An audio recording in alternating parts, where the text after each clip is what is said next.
Selamat malam semuanya, Bapak, Ibu, dan teman-teman semua. Selamat datang di webinar kreator yang ke-25. Nah, malam ini kita kembali membicarakan tentang AI dan kali ini akan spesifik bicara soal AI lokal, gitu ya. Nah, saya malam ini tidak sendiri, saya bersama Mas Elsa. Halo Mas Elsa, Halo selamat Mila. malam. Iya, Ah, malam ini Mas Elsa kita bicara soal AI lokal ya. Kalau kemarin-kemarin sudah banyak bicara soal praktek, kemudian juga AI yang dari barat begitu ya. Nah, malam ini kita akan banyak bicara soal bagaimana AI lokal gitu ya, apa aja contohnya. Tapi juga yang lebih penting dari itu adalah kita akan membicarakan bagaimana AI lokal justru akan menjadi cara kita untuk membangun kepercayaan publik di era digital. Nah, kalau mungkin sebelumnya karena AI kita tahu dari luar, beberapa kelompok akhirnya pesimis begitu ya, karena memandang ini sebagai produk barat lagi-lagi dan dianggap kurang mengerti dengan kondisi atau situasi eh, lokal kita di Indonesia. Nah, kemudian muncullah AI lokal yang dibuat oleh teman-teman kita di Indonesia gitu ya, dan sebagian dari mereka adalah anak-anak muda. Nah, bagaimana itu bisa menjadi cara kita untuk membangun kepercayaan di era digital ini dengan melahirkan AI digital yang bisa dimanfaatkan untuk eh, segala segala hal gitu ya, digunakan di pendidikan, di dunia bisnis dan seterusnya. Nah, malam ini kita akan membincang itu lebih jauh bersama dengan Mas Juanda Rovelim ya. Namanya bagus ya, ada Rovelimnya. Selamat malam Mas Juanda. Halo. halo, Wah, halo. oke. Ya. Nah, Mas Juanda ini sekilas teman dan Bapak Ibu semuanya, beliau ini seorang pebisnis ya dan juga sudah lama aktif di dunia teknologi dan digital. Mas Juanda ini merupakan founder dan CEO Real Funders gitu ya. Kemudian juga founder dan CEO iCommunity. Banyak sekali foundernya ini Mas Juanda kalau saya baca ya. Founder Digital Marketing is Fun, founder digital marketing in action gitu ya. Dan kemudian juga menulis beberapa buku ya yang terkait dengan digital marketing dan juga soal apa ini strategi digital ya, kurang lebih seperti. Jadi sangat tepat kalau Mas Juanda bicara malam ini soal bagaimana perkembangan teknologi terkait dengan AI lokal. Begitu ya Mas Elsa? Ya, begitu. Ini satu tema yang menarik. Saya baru akrab dengan istilah atau baru mulai dengar-dengar belakangan ini istilah AI lokal ya. Ini menarik sekali. Dan yang bicara juga salah seorang yang dari awal eh, ikut mengkampanyekan AI ya, Mas Juanda. Tapi Mila, sebelum kita mulai, mungkin seperti biasa kita akan menonton satu video yang dibuat oleh tim panitia. Silahkan Bayu. AI nggak harus selalu terdengar asing. Bayangkan kalau AI bisa paham logat Jawa yang halus, bisa nyaut candaan khas Betawi, atau ngerti semangat orang Batak waktu ngomong penuh tenaga. AI yang nggak cuma pintar, tapi juga ngerti kita. Pasti terasa lebih dekat dan lebih bisa dipercaya. Di tengah derasnya arus teknologi global, Indonesia punya peluang besar membangun AI lokal yang bukan cuma meniru, tapi tumbuh dari budaya dan bahasa kita sendiri. Karena AI bukan cuma soal artificial intelligence, tapi juga authentic intelligence, kecerdasan yang berakar dari siapa kita. Sekarang dukungan pemerintah mulai terasa dari roadmap nasional, infrastruktur GPU lokal, hingga kolaborasi antara kampus dan startup. Semuanya bergerak menuju satu arah, membangun AI yang paham bahasa kita, kebiasaan kita, dan segala hal absurd tapi khas yang bikin Indonesia unik. Dan hasilnya mulai kelihatan. Lebih dari 30 platform AI buatan anak negeri sudah hadir membawa warna lokal di dunia teknologi. Sedikit lagi dunia akan sadar bahwa kecerdasan tak melulu lahir dari Silicon Valley. Kadang ia tumbuh dari Makassar, dari NTT, atau dari sebuah garasi kecil di Pekanbaru. Karena masa depan AI Indonesia bukan soal ikut arus, tapi soal menciptakan arus baru yang berakar dari budaya dan bergaung ke dunia.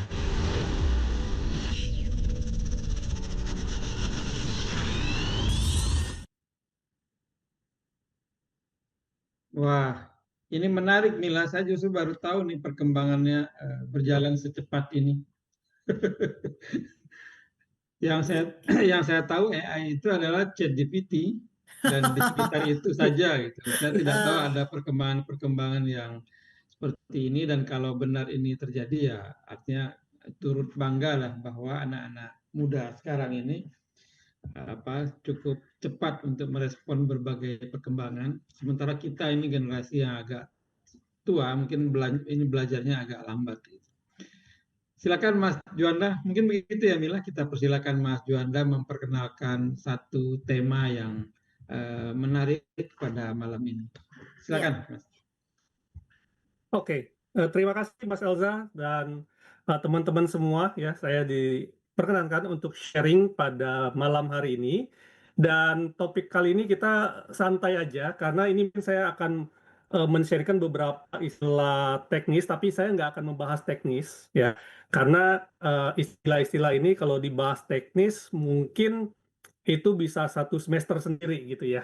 Nah, tapi kita akan ada di akhir sedikit belajar ya. Jadi buat teman-teman semua yang mau praktek, kalau bisa pakai laptop lebih bagus ya. Ini jadi bukan cuma sekedar teori, tapi kita praktekin langsung ya.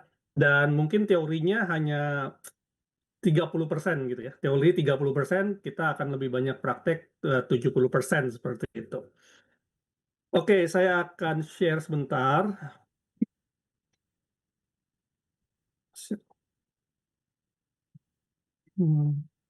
Oke, ini poin. Oke, ini PowerPoint saya sudah kelihatan ya? si proses. Ya, udah. Oke, ya Sudah? sudah. Oke, sesuai dengan tema kita ya, AI lokal membangun kepercayaan publik di era buatan. Nah, AI lokal di ini itu bukan hanya kita berbicara bahwa ini adalah lokal Indonesia, tetapi juga kita bisa lebih sempit lagi, yaitu adalah lokal terhadap diri kita sendiri, atau terhadap bisnis kita sendiri, atau terhadap daerah kita sendiri gitu ya. Jadi dia lokal terhadap satu individu sendiri seperti itu. Jadi dia localized.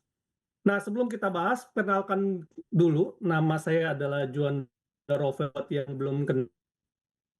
Nah, saya adalah founder dari Kafling Solusi Digital. Kafling Solusi Digital ini adalah sebuah digital marketing agency yang menangani social media management dan social media campaign dari perusahaan-perusahaan. Saya juga CMO PT Karya Anak Milenial Indonesia. Itu adalah usaha saya di bidang food and beverage. Saya juga ada certified trainer, founder dari iCommunity dan digital marketer. Ya, beberapa buku karya saya ada Digital Marketing in Action yang warna biru dan sudah terbit cetakan kedua yang warna hijau. Ada buku Naked Sales, e-book Ghost Kitchen, dan game card Digital Marketing is Fun. Nah, ini adalah satu-satunya di dunia yang memadukan antara training digital marketing ya, e-course secara online dengan bermain secara offline gitu ya. Jadi kalau dilihat saya ini dari 2015 sudah berkecimpung di dalam dunia digital marketing ya. Dan dengan adanya AI ini itu sangat membantu sekali dalam proses digital marketing saat ini. Kalau mau tahu lebih lengkap tentang saya bisa ke juandarofilm.com atau ke kaflingsolusidigital.com seperti itu. Nah, sebelum kita mulai ini ada pertanyaan singkat ya buat teman-teman sekalian. Mungkin kalau yang bisa nanti balasnya di chat, silakan ditulis di kolom chat seperti itu ya. Nah, ini ada 3 pertanyaan, silakan dijawab. Pertanyaan pertama ya, seberapa sering Anda menggunakan AI gitu ya? Cukup jawab misalnya sering, cukup sering, jarang ya. Seberapa sering Bapak Ibu menggunakan AI? Mari kita lihat jawabannya di kolom chat. Wah, sering ya, cukup sering. Setiap hari luar biasa ya, Pak Akam ya. Wah, sering banget gitu ya. Wah, Pak Joni sering banget. Wah, luar biasa ya, ini luar biasa. Dan berikutnya,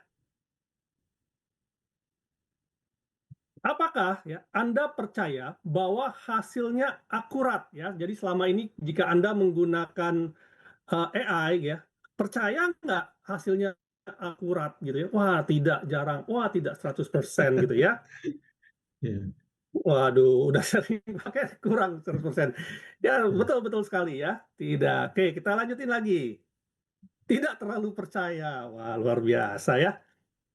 Nah, berikutnya, apa yang bikin Anda ragu ketika menggunakan AI gitu ya? Atau apa yang membuat Anda nggak terlalu percaya nih dengan si AI gitu ya? Nah, apa tuh? Apakah hasilnya yang salah-salah terus? Apakah jawabannya di luar konteks ya? Atau apapun gitu ya? Nah, tidak akuratnya seperti apa gitu ya? Misalnya saya tanya A, dijawab B gitu.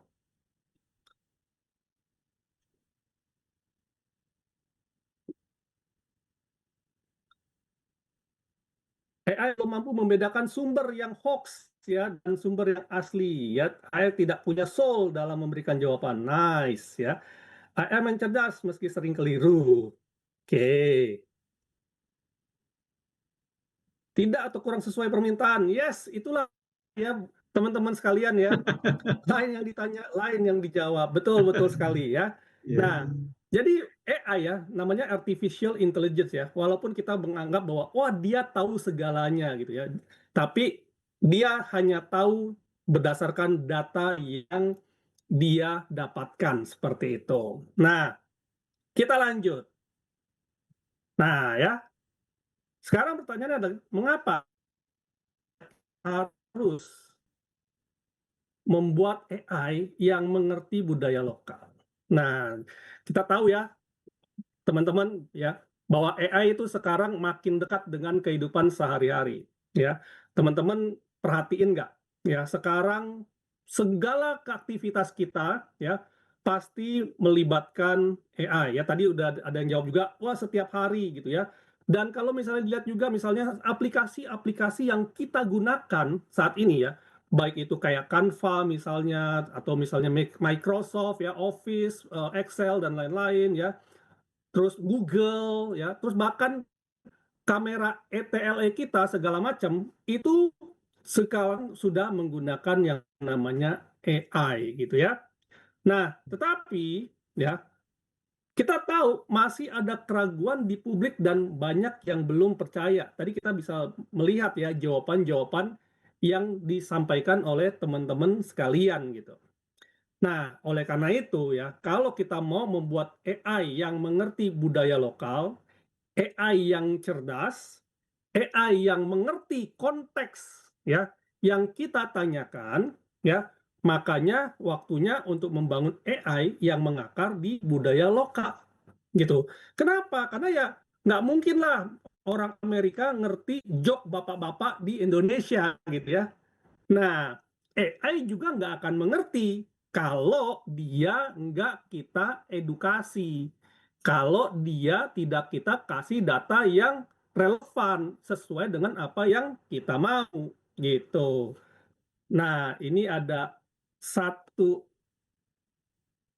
video ya. Kita tahu ya, tadi kita bilang ya bahwa AI itu sudah masuk ke dalam kehidupan sehari-hari kita gitu.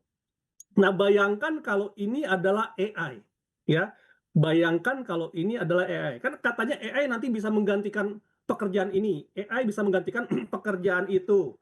Nah, bayangkan kalau AI yang menggantikan pekerjaannya itu adalah seperti ini ya. Ini adalah video dari YouTube saya ambil ya. Silakan dilihat ya. Mari Kak, mau pesan apa? Saya kopi. Kau ya? Kasih sama mie saja. Oke, siap. Ada. Tabe pesanan tak.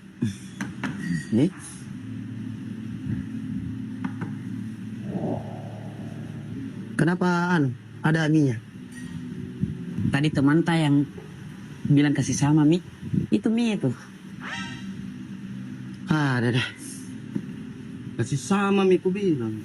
Itu Maksudnya kasih sama mie ku. beda bahasa Ki. Teh aja deh. Teh aja. Oke. Tabe. Teh. Kenapa lagi? Tadi kita bilang tadi teh. Teh aja. Nggak mau, itu teh aja. Tolongin kau tulis. Malah. Oke. Itu nih kapan kalau beda bahasa Ki bodoh pegawainya. Saat ini sambal kah? Jo, apa misalnya? Kenapa begini bahasanya? Kenapa begini? Kasihan kenapa salah terus? Datang sambil dapat datang teh. Sumpah kak Tuhan, itu pegawai tidak tahu sekali SOP perusahaan lain di perusahaan lain datang. Emosi sekali kak. Heri diam aku ya. Kenapa surat diam? Itu lihat saya meja ya. Kalau marah-marah terus kok ini tambah banyak ini di atas meja. Siapa mau bayar ki? Ya. Dan jadi dari video ini konteksnya apa ya, teman-teman ya? Kita tahu kalau misalnya AI-nya beda bahasa sama kita gitu ya. Sama, semakin ditanya semakin ngaco jawabannya gitu. Dan bayangkan kalau si AI ini yang kita pakai untuk menjadi customer service gitu ya. Atau si AI ini yang kita pakai untuk kamera ETE misalnya. Semakin direkam semakin salah gitu. Semakin diprotes semakin salah, lama-lama kacau juga gitu. Nah, makanya penting sekali ya membuat AI ya yang mengerti apa yang kita mau. Kenapa? Banyak sekali tadi pertanyaan-pertanyaan dijawabnya kurang pas ya, ditanya A keluar B dan segala macam. Ya, karena AI yang ada di pasaran ya yang kita gunakan itu dia kan big datanya Amerika. Ya, big datanya Amerika mengambil dari internet dan segala macam, sedangkan kita pakainya di Indonesia. Nah, konteksnya kan bisa berbeda. Perbedaan bahasa, perbedaan tingkah laku, perbedaan macam-macam gitu ya. Itu yang membuat kadang menjadi tidak match terhadap respon yang diberikan. Seperti itu. Nah, kalau kita cek arti dari AI itu sendiri yang kalau kita bisa sederhanakan dalam bahasa Indonesia artinya kecerdasan buatan yang belajar dari data. Ya, kalau dia datanya salah, ya, ya hasilnya juga salah seperti itu. Dan kalau kita cuma tahu biasanya AI yang beredaran di pasaran kan itu kayak ChatGPT, Gemini, ya Copilot dan lain-lain gitu. Nah, padahal mereka itu ya produk, ya mereka itu adalah AI produk, ya. Jadi AI ya itu kalau kita umpamakan adalah anak kecil yang belajar dari data, ya. Jadi AI itu adalah anak kecil yang masih polos, masih blank gitu. Nah, kita tinggal isi aja datanya gitu.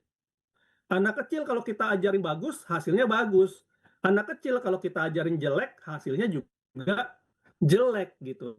Jadi fokusnya adalah di data inputannya tadi, seperti itu. Nah, kalau kita bahas satu persatu, ya kalau ini kan tadi GPT, Gemini, ya Copilot itu adalah produk akhir gitu. Nah, kalau kita ngomongin AI, ya itu banyak sekali teknologinya, ya. Dan di sini saya cuma sekedar menginformasikan gitu ya. Kita nggak membahas ini secara teknikal gitu. Balik lagi kalau saya bilang ya, kalau ini dibahas secara teknikal, ini mungkin satu semester sendiri seperti itu ya.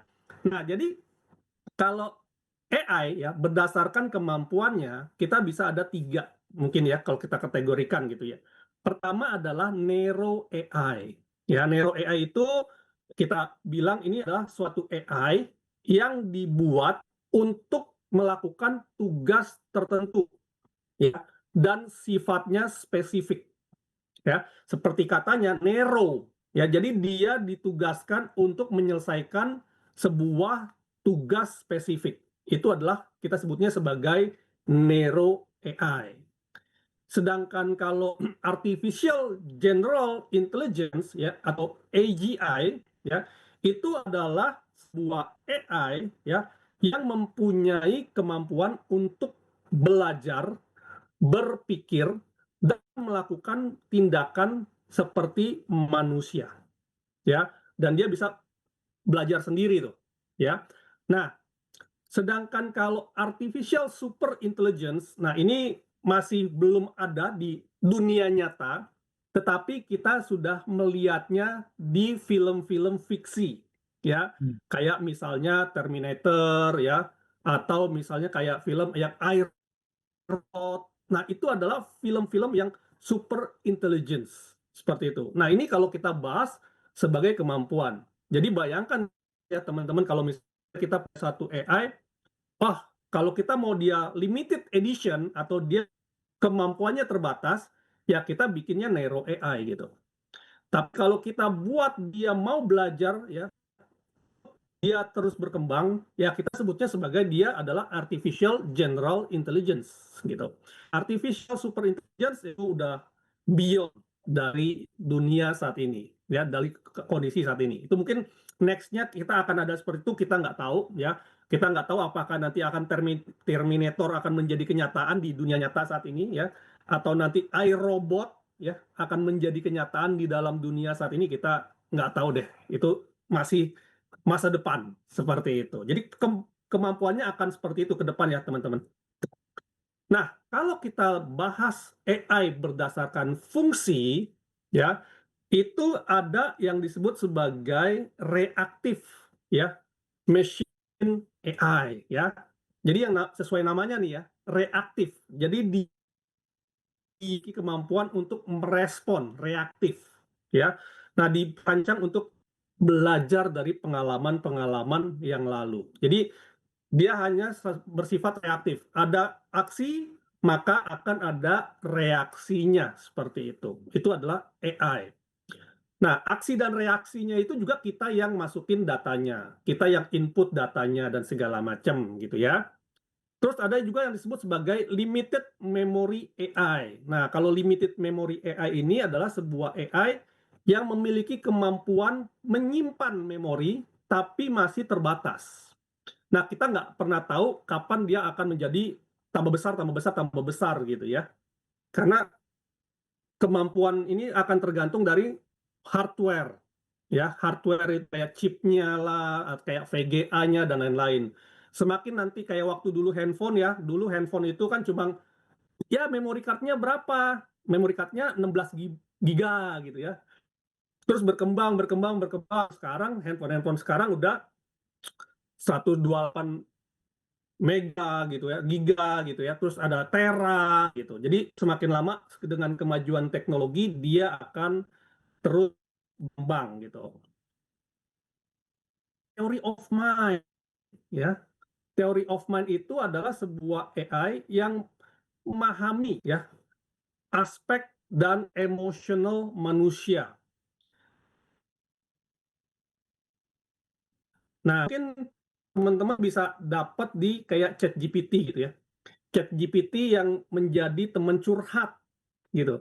Jadi kalau teman-teman kan ChatGPT yang face gitu ya, curhat aja gitu. Nah, dengan curhat itu dia mungkin bisa memahami ya, memahami kita lagi ngapain, memahami emosi kita, memahami pikiran kita dan lain-lain. Itulah theory of mind gitu. Terakhir ya adalah self-aware AI. Nah, ini adalah AI yang memiliki kesadaran sendiri. Nah, bayangkan tuh teman-teman. Jadi dia bisa berpikir, dia bisa memperbarui atau dia bisa berkembang sendiri. Nah, inilah yang akan kita bisa lihat nanti generasi-generasi AI ke depannya akan seperti apa berdasarkan fungsinya gitu ya. Nah, sedangkan berdasarkan teknologi ya AI harus pakai teknologi ya, teknologi dia apa nih? Nah, ada yang namanya machine learning.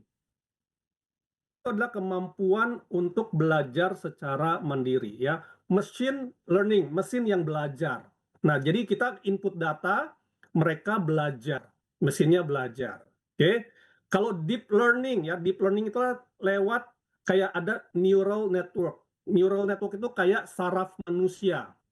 Nah, disinilah bisa sebuah AI belajar membedakan tentang suara, ya, bisa membedakan tentang gambar, ya. Gimana caranya dia bisa membedakan suara kita? Bagaimana dia nanti bisa membedakan gambar-gambar yang kita kasih? Misalnya kita kasih gambar ikan, dia bisa jawab benar itu adalah ikan. Nah, itu dia menggunakan teknologi yang namanya deep learning, ya. Nah, kemudian adalah natural language processing atau kita biasa singkat dengan NLP. Nah, sesuai dengan namanya language, ini adalah AI yang digunakan untuk teknologi teks gitu ya, bahasa. ya, bahasa yang digunakan. Nah, kemudian ada robotik, ya, ini adalah AI yang tadi saya sebut sudah diimplementasikan dengan hardware, gitu ya.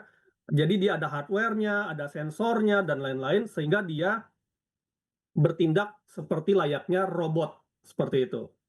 Kemudian computer vision, nah ini bayangan teman-teman ya. Jadi AI itu sudah bisa menjadi mata, ya, mata dari sebuah hardware, komputer. Makanya kenapa kalau kita lihat ETLE gitu ya, itu adalah dia bisa mengcapture gambar, dia bisa melihat bahwa itu mobilnya siapa, mencocokkan dengan nomor platnya, dan dia tahu ini detail-detailnya seperti apa. Itu adalah computer vision, dipakai untuk sebagai melihat seperti itu. Dan yang terakhir adalah expert system. Nah, inilah yang kita lihat bahwa AI bisa digunakan sebagai sebuah expert system. Artinya kalau kita mau misalnya, oh dia mau expert di bidang HRD, dia adalah AI untuk HRD. Dia adalah expert di bidang misalnya marketing, maka dia adalah sistem AI marketing. Nah, jadi itulah teknologi-teknologi yang kita bisa pakai gitu ya untuk membuat sebuah AI. Nah, jadi kalau dari poin-poin yang tadi saya sharing, jadi kalau digambarkan dalam sebuah diagram cara kerja AI, itu kurang lebih seperti ini teman-teman. Ya, jadi ada yang namanya input, ya. Jadi AI itu sangat tergantung dari input yang kita berikan, ya. Kemudian dari input ataupun data yang kita berikan, maka dia akan belajar yang namanya learn pattern. Dia akan mempelajari pattern-pattern yang ada, ya. Makanya tadi kalau di awal kita bilang bagaimana AI bisa memahami joke-joke atau pantun-pantun Betawi, atau AI bisa memahami bahasa Makassar. Nah, mereka harus diberikan pattern-patternnya dulu, seperti itu ya. Nah, untuk membuat sebuah pattern atau memahami sebuah pattern tadi, maka dibutuhkan tadi teknologinya machine learning, di mana dia bisa belajar membedakan faktor-faktor ataupun pattern-pattern yang kita kasih.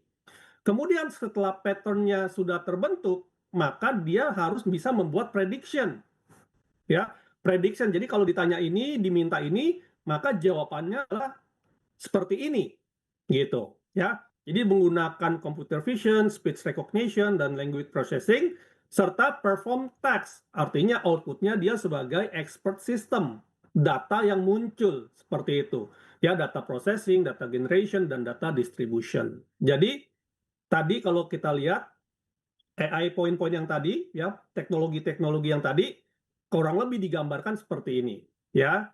Nah, teknisnya bagaimana? Balik lagi, kita nggak ngomongin teknis karena itu satu semester punya ajaran tuh, gitu ya. Ini cukup pengetahuannya aja. Nah, di samping teknologi, AI juga punya yang namanya AI model, gitu ya.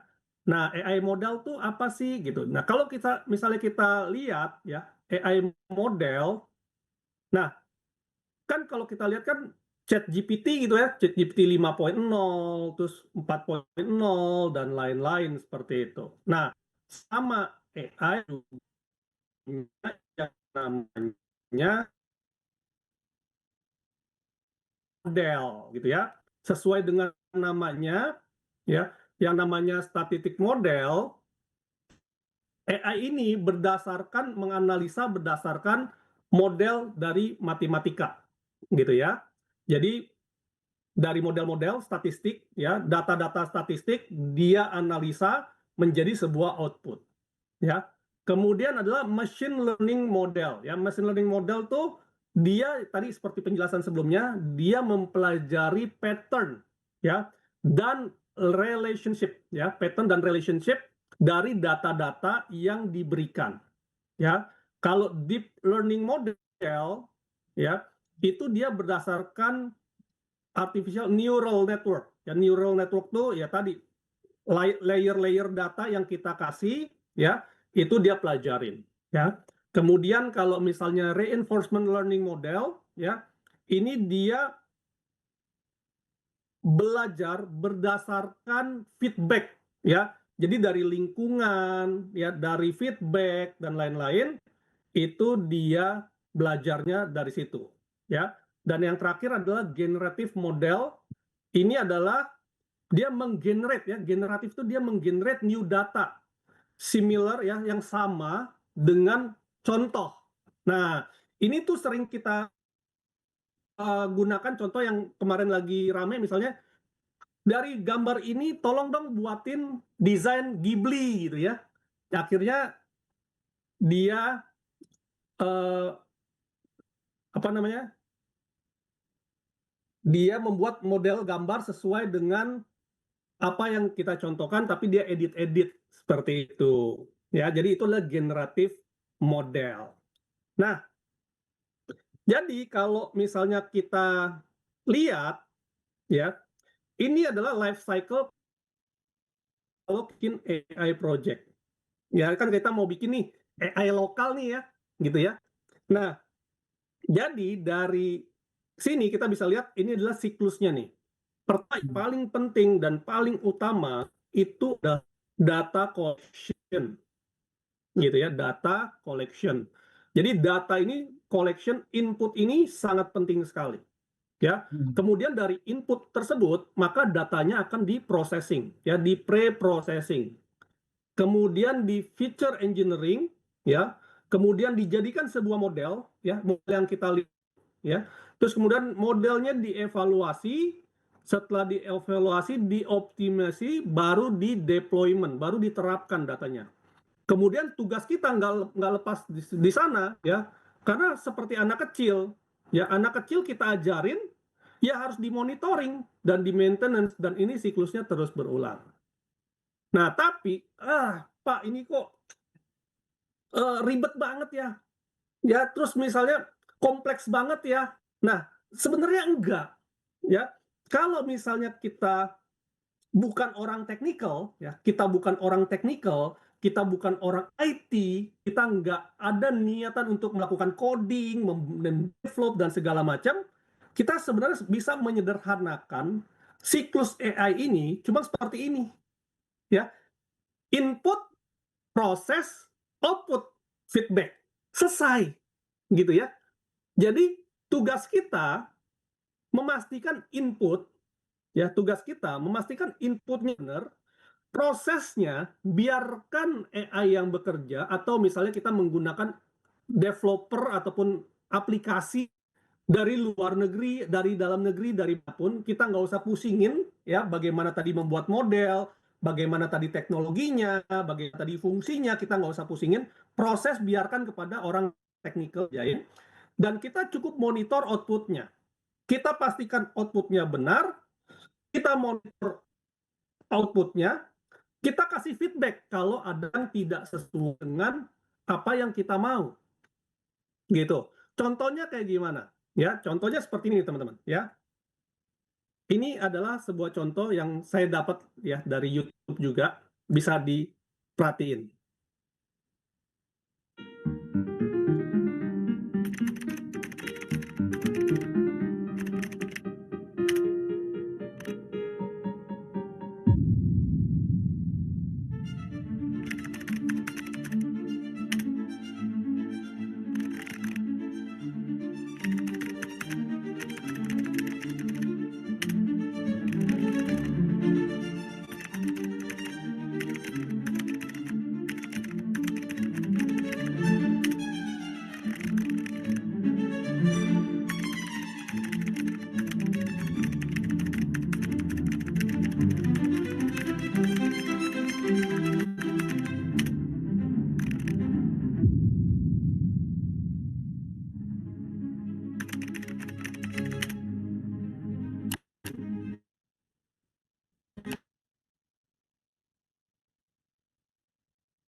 Nah, dari video ini kita lihat apa gitu ya.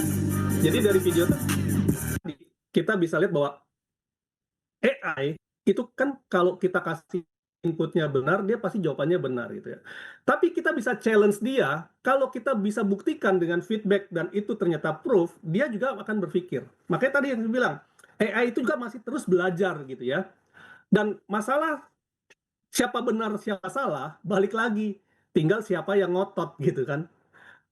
Siapa yang bisa membuktikan. Kalau inputnya salah, maka hasilnya juga pasti akan salah gitu. Tapi input yang salah, kalau diyakinkan terus-menerus bahwa itu, maka inputnya juga akan menjadi benar. Ya, makanya kan ada satu quote tuh katanya, kebohongan yang diulang-ulang terus-menerus akan menjadi sebuah kebenaran. Nah, itu juga bisa terjadi pada AI gitu ya. Selama kita yakin itu adalah hasilnya benar, maka AI juga ya pasti nurut kita lah. Kan kita yang program mereka seperti itu. Ya, nah jadi itu adalah konsepnya teman-teman kalian. Nah, sekarang kita berbicara ya evolusi AI dari global ke lokal. Kita tahu bahwa AI ini ya ngetrennya itu dari luar negeri dulu, Amerika ya dengan ChatGPT dan segala macamnya gitu. Nah, kita lihat gelombang AI global itu semakin lama semakin luar biasa dan kita tidak bisa menghindarkannya lagi gitu. Tetapi kita juga harus sadar ya bahwa pentingnya data lokal. Kita nggak bisa terus-menerus ataupun kita nggak bisa bergantung dengan data yang ada di Amerika karena nggak sesuai nanti konteksnya seperti itu. Nah, maka itu banyak sekali tadi lahirnya inisiatif AI Indonesia. Di video yang pertama dia bilang sampai saat ini udah ada puluhan gitu ya, ada puluhan AI yang dibuat oleh orang Indonesia ya untuk Indonesia juga atau untuk market global juga seperti itu. Nah, kalau kita perbandingkan antara AI asing dan AI lokal, bedanya apa sih? Nah, AI global itu kadang bisa bias budaya. Seperti yang tadi saya bilang, AI lokal mana ngerti bapak-bapak di Indonesia gitu ya. Ya, kadang suka garing dan segala macam. Ya, AI global mana ngerti dialek orang Indonesia. Indonesia ada puluhan ribu pulau, ya ratusan bahasa, beda-beda, ya. Gimana orang Amerika bisa ngerti? Gimana orang Amerika bisa nginput datanya itu, ya satu persatu ke dalam machine learningnya dia gitu? Gak mungkin. Makanya kadang masih nggak sesuai dengan konteks Indonesia AI global itu, gitu, ya. Nah, AI lokal itu lebih kontekstual. Seperti tadi saya bilang bahwa AI lokal itu bukan berarti AI Indonesia, bukan. Ya, AI lokal itu adalah sesuai dengan konteks yang dibuat, gitu ya. Misalnya AI yang saya buat khusus untuk marketing, yaitu hanya akan konteksnya marketing saja gitu. AI yang saya buat khusus untuk memahami atau ngejok tentang budaya Betawi, maka dia kontekstualnya hanya untuk budaya Betawi seperti itu. Nah, di sini kan dari Sabang sampai Merauke nih, ya teman-teman kan dari Sabang sampai Merauke ya dibuat sesuai konteks daerah teman-teman dan bagaimana AI itu ingin digunakan seperti itu. Dan tentu saja ya dengan adanya AI lokal yang Indonesia ini akan menjaga kedaulatan digital di Indonesia. Nah, AI lokal bahasa kita. Jadi kita mau buat AI lokal yang dilatih dengan data lokal, ya. Data-datanya lokal sesuai dengan apa yang kita mau. Misalnya AI-nya untuk perusahaan, maka data-data perusahaan itu yang akan dimasukkan ke dalam AI-nya seperti itu, ya. Kan kalau AI global kan nggak ngerti ya perusahaan kita seperti apa, laporan keuangan kita bagaimana dan segala macam itu kan nggak didapatkan di AI global. Maka dia harus dibikin dengan menggunakan data yang lokal. Nah, dia juga harus paham konteks sosial dan budaya, ya. Dan dengan demikian maka AI ya diharapkan AI yang kita buat lokal tersebut lebih relevan dan inklusif untuk kita semua. Jadi kalau kita lihat bahasa dan AI ya, bahasa daerah itu adalah di identitas budaya ya. Tadi contoh ya, mungkin yang ngerti dari Makassar doang kali ya, tadi video yang tadi gitu ya. Ada mie gitu ya.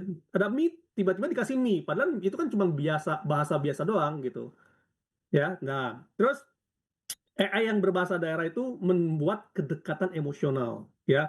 Ini sangat penting sekali ya, khususnya buat orang.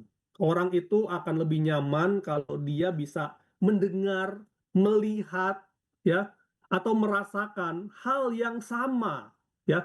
Contoh misalnya orang Makassar akan lebih nyambung dia ngomong di Jakarta dengan orang-orang Makassar juga, dibanding misalnya dia ngomong di Jakarta dengan menggunakan bahasa daerah lain ya. Bahkan di YouTube, di X sempat viral gitu ya, orang dari Amerika Latin, orang dari Spanyol sama orang dari Amerika ketemu di Indonesia, ngomongnya dua-duanya pakai bahasa Indonesia, lebih dekat secara emosional dibanding yang satu pakai bahasa Spanyol, yang satu pakai bahasa Inggris, nggak nyambung gitu ya. Nanti kalau dia bisa menggunakan bahasa yang sama, itu akan membuat kedekatan secara emosional. Dan yang pasti adalah meningkatkan akses edukasi dan pelayanan publik kalau misalnya ini diterapkan di edukasi ataupun di pelayanan publik di Indonesia seperti itu. Nah, bagaimana agar AI lokal dapat dipercaya? Ya, pertama tentu saja butuh yang namanya transparansi, ya. Terus juga pakai bahasa yang mudah, kemudian kolaborasi multi pihak, ya. Nah, ini yang harus ya, yang harus kita lakukan, teman-teman. Ya, kenapa? Karena untuk membangun AI lokal ini nggak bisa sendiri-sendiri. Ya, kenapa? Pertama, biayanya itu nggak murah, gitu.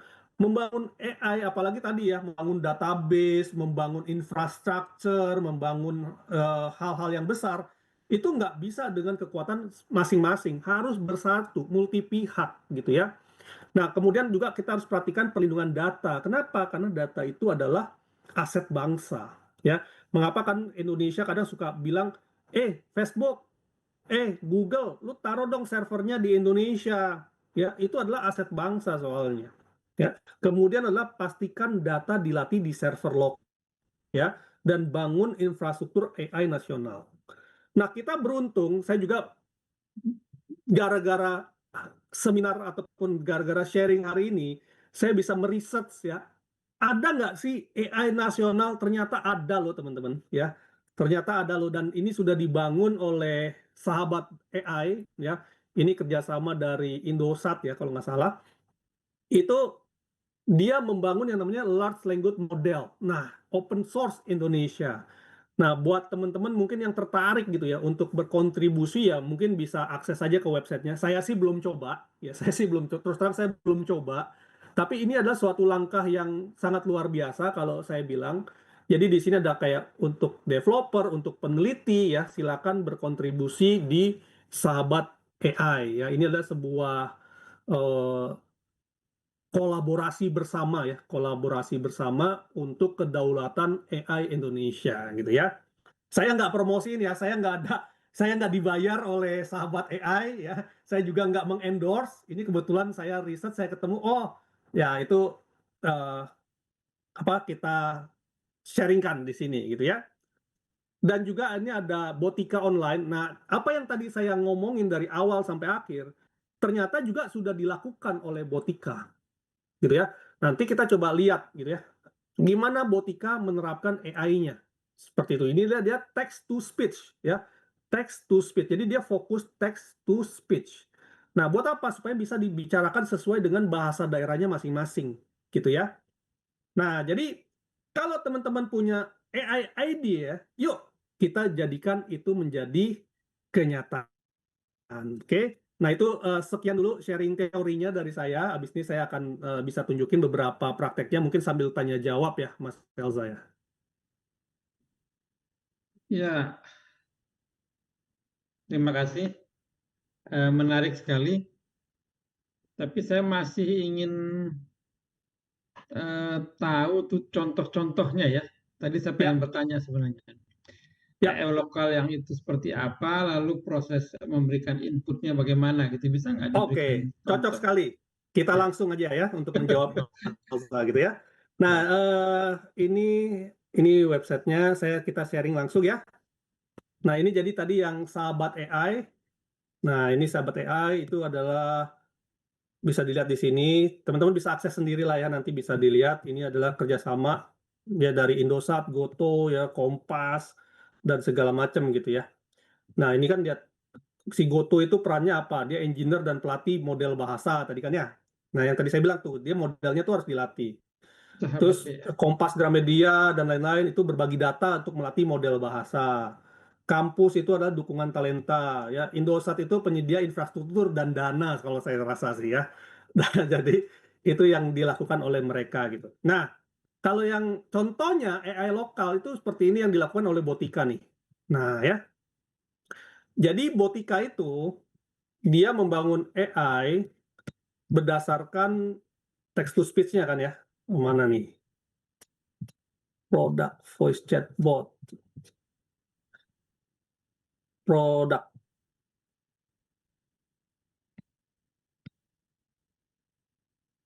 LLM. Chatbot chatting without coding. Yang di atas kali, try voice BBT. Oh, mana-mana.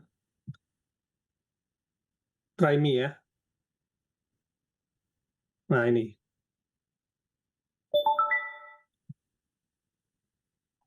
Hai, aku Selena, teman virtual kamu. Ada yang pengen kamu obrolin hari Nah, ini. dia bisa berubah-berubah pakai bahasa-bahasa macam-macamnya gitu loh. Oke, ini bukan try yang ini nih. Kemarin ada sebentar, ada dia contohnya masing-masing gitu ya. Tuh saya Google dulu deh. Kemarin ada kok. Botika. Text to speech nih. Oh, ini yang text to speech. Ya. Nah, contoh ya, ini kan bahasa Indonesia nih.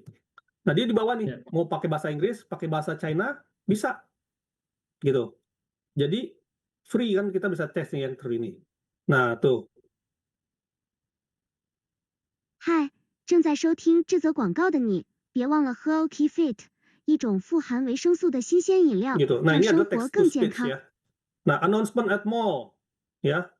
Kita bisa lihat yang free. 注意してください。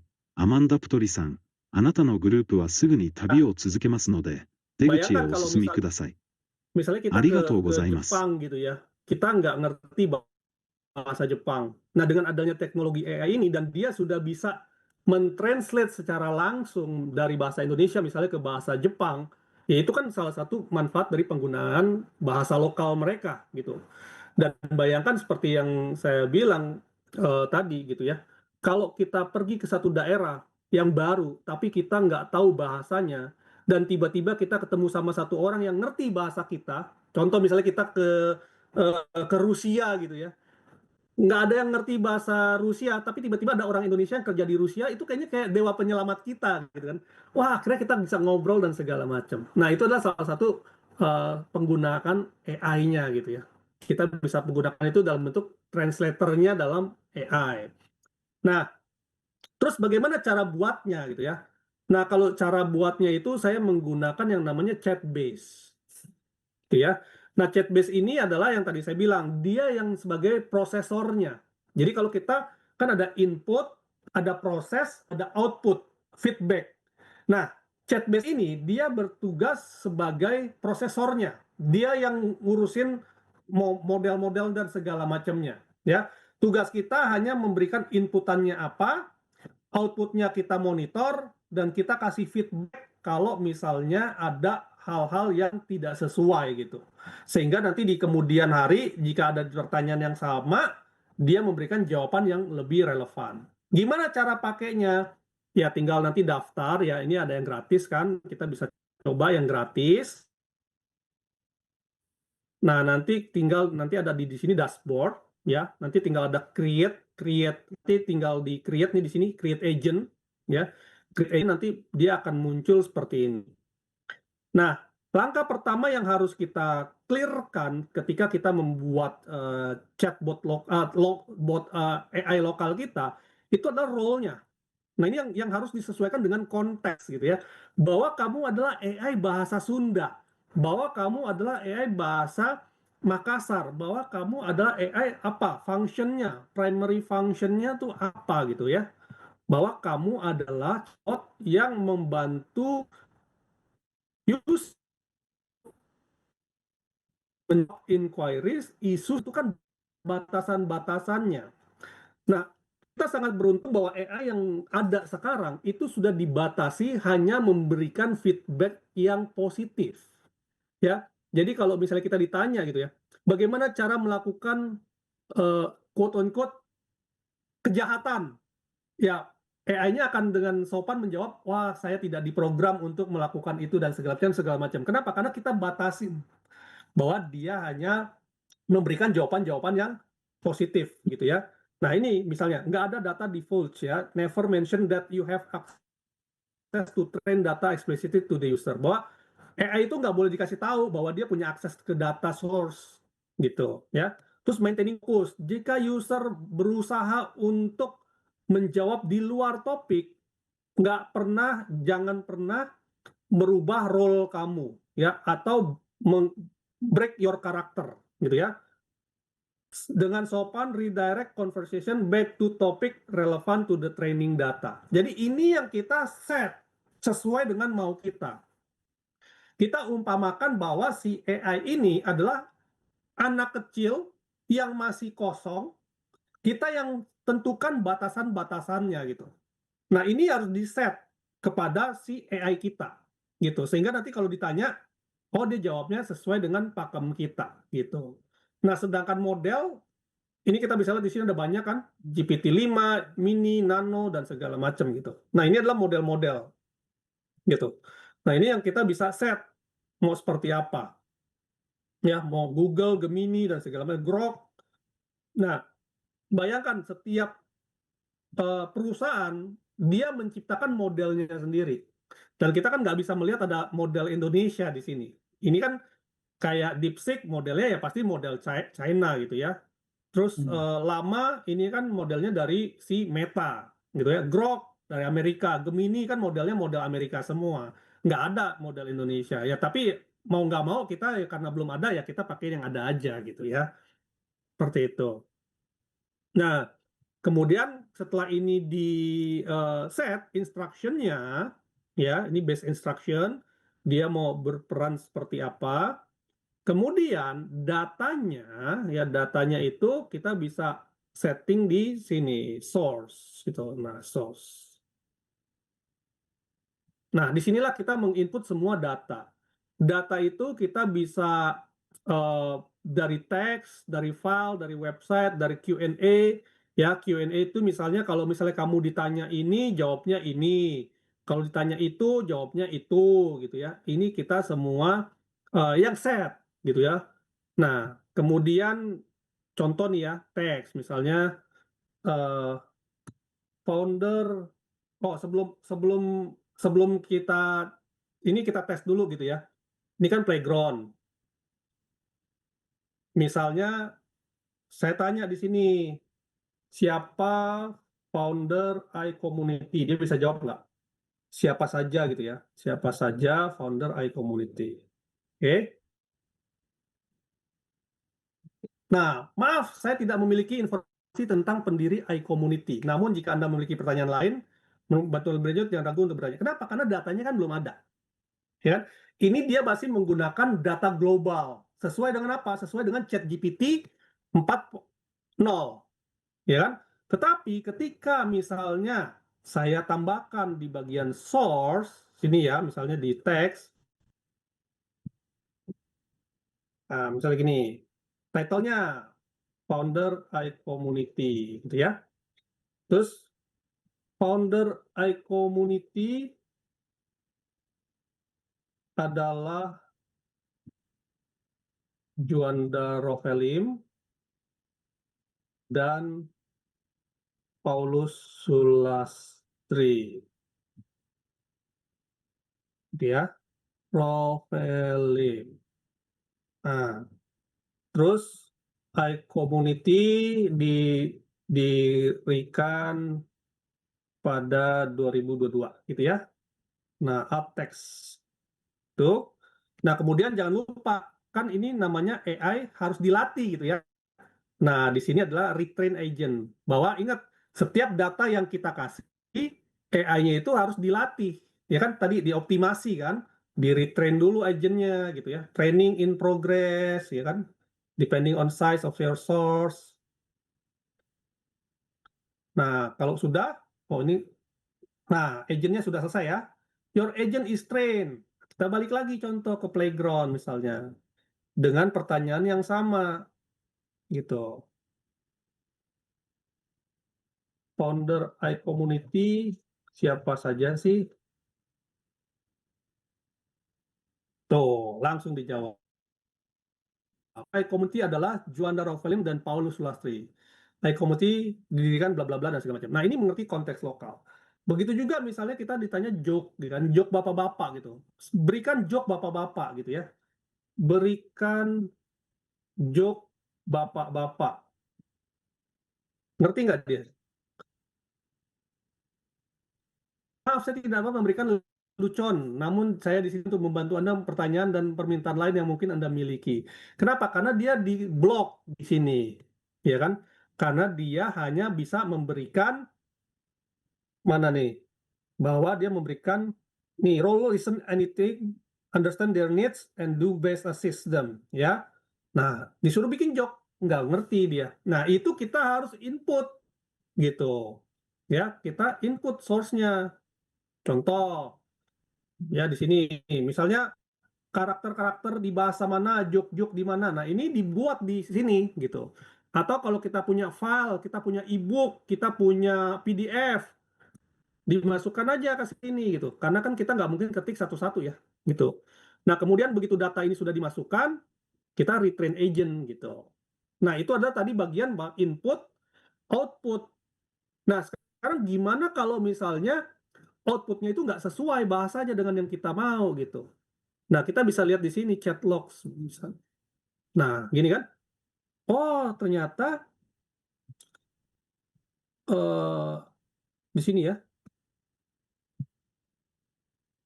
Kalau ditanya ini founder iCommunity siapa aja, dia jawabnya ini dan ini persen confidence score-nya 0,92 nih. Nah, kalau misalnya saya mau revisi, oh saya revisi aja, ternyata dia jawabnya nggak sesuai dengan apa yang saya mau ya. Nah, saya ganti di sini. Expected reason-nya adalah foundernya itu ada 3 gitu. Yaitu Juanda Rovelim misalnya, Paulus Sulastri, dan Monica. Misalnya gitu ya. Update answer. Nah, inilah bagian dari input, proses, output, dan feedback. Gitu. Jadi kita fokus di input di sini. Ya, kita fokus di input. Kemudian outputnya kita monitor. Dan kita berikan feedback. Kalau kita merasa output yang dia berikan kurang maksimal seperti ini. Oh, ini trust score-nya cuma 0,36 nih. Nah, ini saya kasih jawabannya nih. Nggak boleh begini nih jawabannya nih. Saya kasih jawabannya seperti itu. Nah, ini adalah satu proses yang harus kita lewati agar kita bisa menciptakan chatbot ataupun AI lokal kita masing-masing gitu. Dan memang ini kerjaannya seperti itu ya di dunia AI. Kita nggak perlu pusing lagi tentang masalah yang di bagian proses karena proses itu sudah dilakukan oleh si aplikasi ini gitu. Gitu Mas Elza kurang lebihnya. Mas Yuanda, bagaimana kalau ini menyangkut pengetahuan-pengetahuan umum yang secara umum dipahami? Misalnya gini, Ya. siapa presiden Indonesia? Apakah dia perlu dikasih data dari sini? Nah, atau siapa gubernur Jakarta? Betul Apakah sekali. dia bisa menjawab dengan benar ini kalau apakah datanya sudah masuk? Sebab ini kan sesuatu yang sudah umum dan dipahami semua orang. Ya? Betul. Kalau Ya. itu nanti akan berdasarkan di modelnya ini. Hmm. Berdasarkan di modelnya ini, Hmm. kalau di modelnya ini dia kan mengambil dari big data yang ada di internet tuh, ya kan? Ya. Dan Hmm. kedua adalah kita nggak batasin dia hanya untuk menjawab pertanyaan-pertanyaan sesuai dengan ini, gitu ya. Kita perhatikan misalnya kayak gini ya. Ini kan dia dibatasin nih. AI chatbot yang help user with inquiries, issues, and requests. Jadi chatbot ini hanya digunakan untuk menjawab pertanyaan-pertanyaan isu dan request yang relevan ya tentang topik ini gitu ya. Nah, kalau di sini ditanya siapa Presiden Indonesia, coba kita lihat dia bisa jawab nggak? Sekarang ya. Sekarang dia nggak bisa. Kenapa? Karena dia dibatasin. Ya, dia hanya membatasin ini.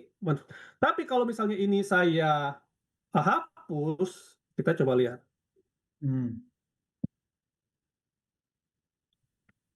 Oke, ini saya hapus, instructionnya ini saya hapus. Ya, model kan GPT-0. Siapa? Sebentar, kita train dulu. Sebentar.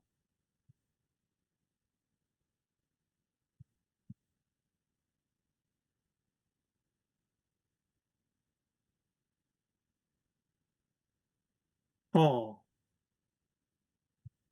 Nah, ini sumber berita, apa ada yang bisa saya bantu lainnya. Nah, ini karena dibatasin tadi sih. Oke. Ya. Custom gitu ya. Gitu. Nah, ini harus ditulis dulu. Misalnya dia bisa mengakses ke data mana dan segala macam gitu. Nah, ini yang disebut sebagai AI lokal. Jadi kita batasin dia ya, batasin dia hanya sesuai dengan konteks yang kita mau gitu. Padahal kan sama-sama chat GPT 4.0 kan gitu. Nah, tapi karena dia ada terbatas, maka ya tadi instruction Anda boleh bisa nggak ya men-search di internet untuk data umum.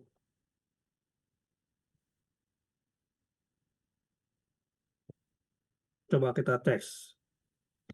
Jangan lupa juga dia harus di-train lagi sebenarnya. Mana trainnya? Compare. Pas train 4 menit ago. Nah, ini belum di-train nih, sebentar. Gimana cara train ininya? Sini. Di-train agent.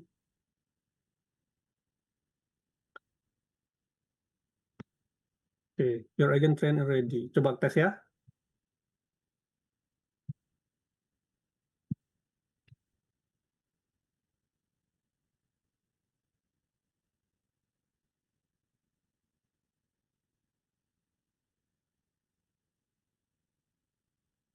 Oh, nggak bisa.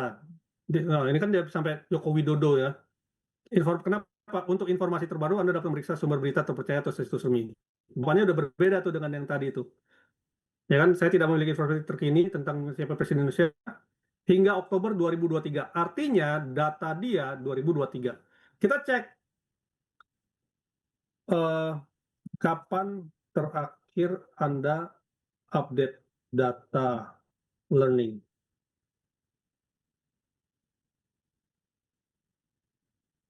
Saya dilatih dengan data hingga Oktober.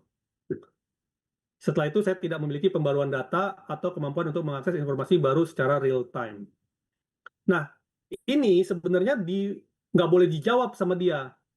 Kalau yang di bagian sini kita instruction-nya masih ada. Karena kan di bagian sini kan tadi instruction-nya Anda nggak boleh kasih tahu sumber data Anda dan lain-lain gitu. Nah, jadi itulah kita bermain di AI. Bagaimana kita mengunci gitu ya. Kita mengunci. Ini kalau ditanya berarti kalau dia datanya sampai Oktober 2023, siapa Presiden Indonesia kedua? Bisa jawab nggak? Tuh, Soeharto. Bisa jawab. Karena nggak dikunci di sini. Gitu. Kalau nggak dikunci, dia akan memegang pada big data ya. Yang Betul, secara kalau umum nggak dikunci dia model. Lihat model. Oke. Nah, tapi kalau dia dikunci di sini instruction, maka dia narrow kan tadi yang sebut narrow AI. Dia hanya bertugas spesifik di topik ataupun di batas-batas yang kita tentukan. Seperti itu. Nah, itulah yang tadi saya sebut di awal. Gitu, Mas Reza. Ya. Tapi kalau big datanya itu kan secara umum memang mengandung kebenaran ya. Balik lagi, mengandung kebenaran kan relatif. Tergantung dari data yang diinput. Iya. Ya kan? Nah, kalau tadi menjawab juga pertanyaan dari Pak John nih, ya kan? Kesannya AI lokal yang dicontohkan kehilangan kecerdasannya. Yes, bukan kehilangan kecerdasannya, Pak. Karena AI yang kita buat, ingat tadi, bayi. Ya, AI ini masih bayi. AI ini masih belum ada data apa-apa. Ya kan? Nah, AI ini harus kita masukkan informasi-informasi ataupun data-data sesuai dengan keinginan kita. Seperti itu. Jadi bukannya kehilangan kecerdasan, memang kenyataannya seperti itu.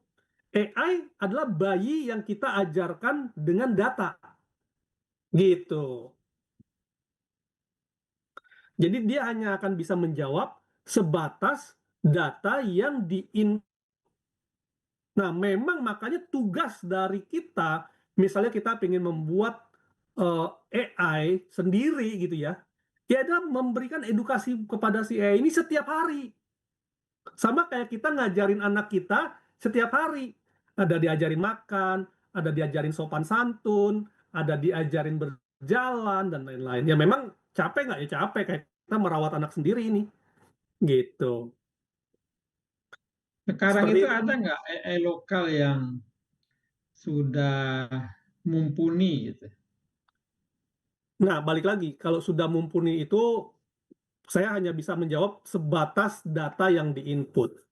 Ya, kalau ditanya datanya apa, balik lagi, kalau misalnya kita lihat kayak sini Botika gitu ya, kita ambil Botika. Ya, dia hanya akan bisa berperilaku sebatas yang ditentukan. Contoh, misalnya yang ini adalah text to speech. Ya, dia hanya kemampuannya text to speech. Text to speech-nya sampai ke seberapa? Apakah dia bisa 100 bahasa, 1000 bahasa misalnya? Ya itu kembali lagi tergantung dari data yang diinput oleh tim dari si Botika ini. Kalau dia memang di input kemampuan 1000 bahasa, maka dia akan bisa solve 1000 bahasa. Tapi kalau dia hanya di input 10 bahasa, ya dia hanya akan bisa menjawab sebatas 10 bahasa tersebut. Seperti itu. Gitu. Nah, makanya peran kita itu akan sangat signifikan ya kalau kita bisa berkontribusi ya, minimal kita berkontribusi di sini nih.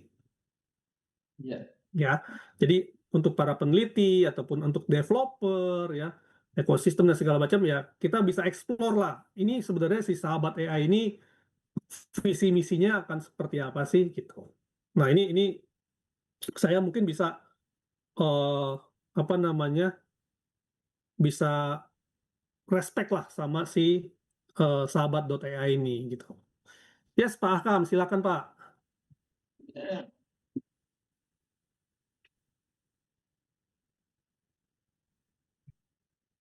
Silakan.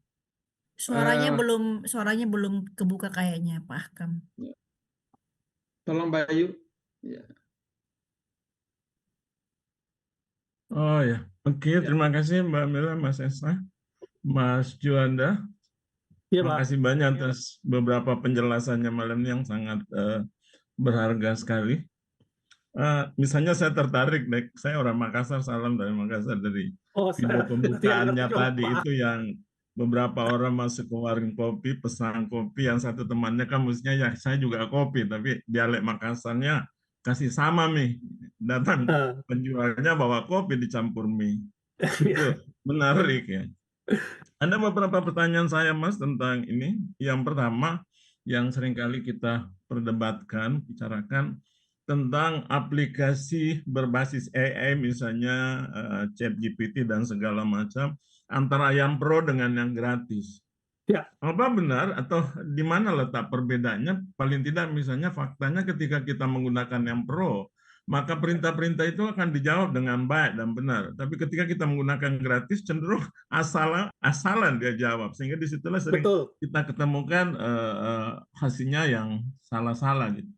Yang betul. kedua, saya ingin tanya juga Mas tentang kok bisa sih ChatGPT dan segala macam itu cepat sekali dia mengerjakan sesuatu. Saya baru membaca sebuah artikel yang menulis tentang perbandingan kerja AI itu dengan advokat di Amerika. Dia studi bandingkan itu melalui percobaan. Advokat Ya. di Amerika ketika dikasih kasus, dia butuh waktu sekitar 1 jam sampai 2 jam untuk menyelesaikan itu kasus. Begitu AI dikasih hanya butuh 2,5 menit. Itu bagaimana sih Mas kok bisa sampai secepat itu, apalagi misalnya tadi kalau pro benar-benar bisa dia buat dengan sebaik-baiknya gitu. Dan Ya. pengalaman saya misalnya kalau ada 2 sekarang pola yang saya lakukan, saya suruh langsung misalnya buat artikel atau apa, atau saya awali dulu dengan diskusi. Itu rupanya lebih bagus, lebih baik dibanding dengan Ya. kita suruh langsung dan diawali dengan kita ajak dulu berdiskusi tentang topik yang kita bahas itu. Nah, berikutnya Mas tentang ini, ketika kita menyuruh buat artikel misalnya, terus orang lain juga menyuruh dengan hal yang sama, judulnya, topiknya, dan segala macam. Apa benar bisa terjadi bahwa hasilnya itu akan sama dengan kita? Sehingga misalnya ketika kita lihat, loh ini kok bisa sama, padahal orang yang memintanya dan segala macam berbeda. Jadi inti pertanyaan saya, apa benar sih ketika orang yang berbeda menyuruh ChatGPT membuat sesuatu yang topiknya sama segala macam, hasilnya bisa sama? Itu sementara dulu, Mas. Makasih. Oke, saya jawab satu-satu ya. Atau kita bisa langsung sambil praktek juga. Ya. Pertanyaan satu antara bedanya free dan paid. Benar sekali Pak Akam ya, bahwa free tentu saja ya, kalau yang free ya kita cuma dikasih modelnya yang free, gitu ya. Kalau yang paid pasti kita dikasih datanya yang lebih banyak, seperti itu. Dan juga kalau kita lihat dari perbandingannya, saya slide ya, masalah yang free ya. Kita nggak tahu dalamnya akan seperti apa, tapi yang pasti yang saya bisa yakin ya, bahwa ketika kita yang free, mungkin kita hanya dikasih yang machine learning, Pak. Ya. Tapi begitu kita paid, kita sudah masuknya yang ke deep learning. Bedanya apa sih machine learning sama deep learning itu kan ya? Nah, mungkin kalau kita dikasihnya yang machine learning atau yang free, dia hanya berkutat di bagian layer atas aja gitu. Jadi dia hanya membawa data-data yang ditampilkan hanya di bagian kulitnya aja, gitu. Ketika kita membayar, maka si AI ini dia akan deep, dia akan memberikan riset yang lebih mendalam, dia akan mengambil data yang lebih dalam, mempelajarinya biasanya lebih lama, ya. Karena apa? Yang kalau machine learning begitu dia dapat ya udah kasih jawabannya ini aja deh, gitu. Nah, tapi ketika dia udah deep learning, maka dia akan menganalisa jawaban ini benar apa enggak ya, di layer ini kamu jawabannya apa enggak ya, apakah di layer berikutnya ada jawabannya lagi.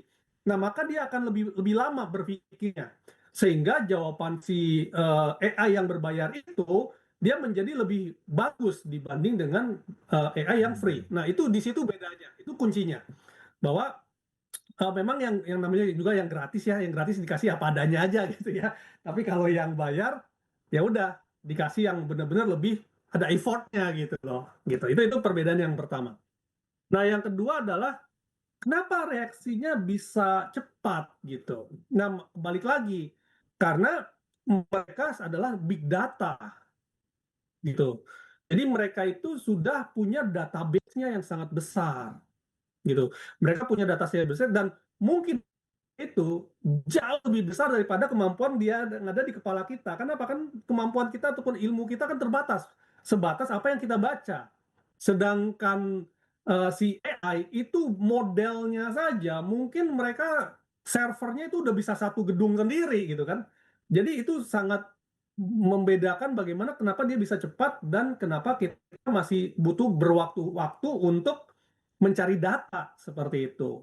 Dan balik lagi juga itu nanti tergantung dari kemampuan dari si hardware. Tadi yang saya bilang, servernya aja sudah besar, mungkin itu harganya juga sudah miliaran dolar dan segala macam gitu. Nah, itu yang membuat kenapa mereka bisa lebih cepat sih AI-nya gitu. Itu untuk jawaban yang kedua.